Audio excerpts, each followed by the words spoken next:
प्रेम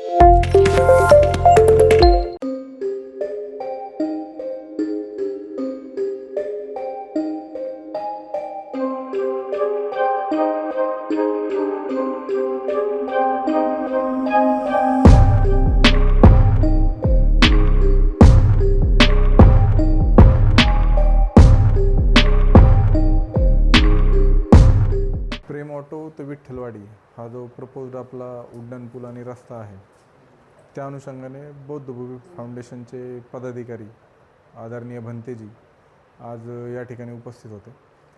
त्यांच्या मागण्यांबाबत त्यांनी महापालिकेला अवगत केलं आहे आणि महापालिकेची जी भूमिका आहे सदर रस्त्याबद्दलची ती देखील त्यांना अवगत केलेली आहे आणि त्यातून काही सकारात्मक मार्ग निघेल अशी अपेक्षा आहे. धन्यवाद. त्यांची मागणी महत्त्वाची अशी आहे की सध्याचं जे उड्डाणपुलाचं स्ट्रक्चर आहे किंवा प्रपोज्ड उड्डाणपुलाची जी अलाइनमेंट आहे त्याच्यामध्ये ती जागा कमीत कमी बाधित होईल. आत्ता प्रपोज केलेली ज्या जागेमध्ये त्यांचा एक्झिस्टिंग बौद्ध विहार वगैरे आहे तर ती जागा बाधित होणार नाही अशा अनुषंगाने रस्त्याची आपल्या प्रपोज कामाची अलाइनमेंट असावी अशी त्यांची महत्त्वाची मागणी आहे. आपण त्यांना आश्वासित केलेलं आहे की सदर अनुषंगाने जे काही नियमोचित कार्यवाही आहे ती महापालिकेकडून करण्यात येईल. हा जो वालदुनी नदीला लागून विकास योजना रस्ता आणि जो उड्डाणपुलाचा विषय चालू आहे त्यामध्ये आमचे बुद्धभूमी फाउंडेशनचे बऱ्याचशे भाग आणि अशोकनगरमधील शिवाजीनगरमधील सुद्धा बऱ्याचशे घरं बाधित होत आहेत. रायटिंगमध्ये आम्ही उपायुक्त साहेबांना लेटर पण दिलेले आहेत. जे बाधित घरे बाधित होत आहेत त्यांना काम सुरू व्हायचा अगोदरच त्यांचा पुनर्वसन व्हायला पाहिजे आणि त्यानंतर बुद्धभूमी फाउंडेशनचाही जेवढी जागा जाईल त्यासाठी सुद्धा आम्हाला नुकसान भरपाई म्हणून शाळा, हॉस्पिटल, विपश्यना केंद्र याची निर्मिती त्या ठिकाणी महानगरपालिकेकडून किंवा शासनाकडून व्हायला पाहिजे आणि त्यानंतर बुद्धभूमी फाउंडेशनची जो विशाल भूमी आहे 30-32 एकराचा त्या ठिकाणी बुद्धभूमी राष्ट्रीय धम्मकेंद्र शासनाकडून एक 500 कोटी निधी खर्च करून संपूर्ण जनतेसाठी कल्याण शहराचा एक भूषण म्हणून वालदुनी भागामध्ये तयार व्हायला पाहिजे. अशा पद्धतीने आम्ही बऱ्याचशा विषयावर चर्चा केलेली आहे.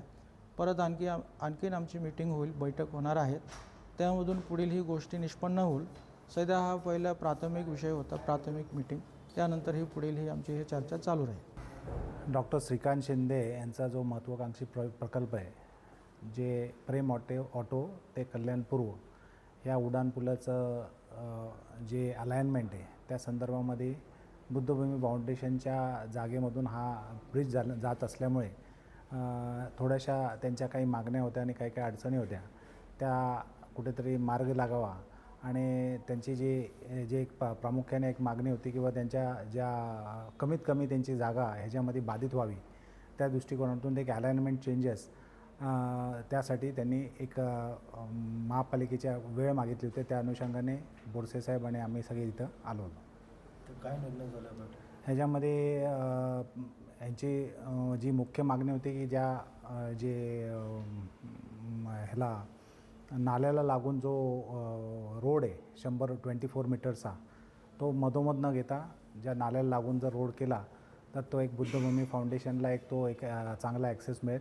त्याचप्रमाणे जे पिलर्स येतात ते पिलर्स जर त्यांची रिअलाइनमेंट केली आणि जर आम्हाला दाखवलं तर ते आम्ही रिअलाइनमेंट करून आम्ही त्याच्यामध्ये सकारात्मक भूमिका त्याच्यामध्ये करू.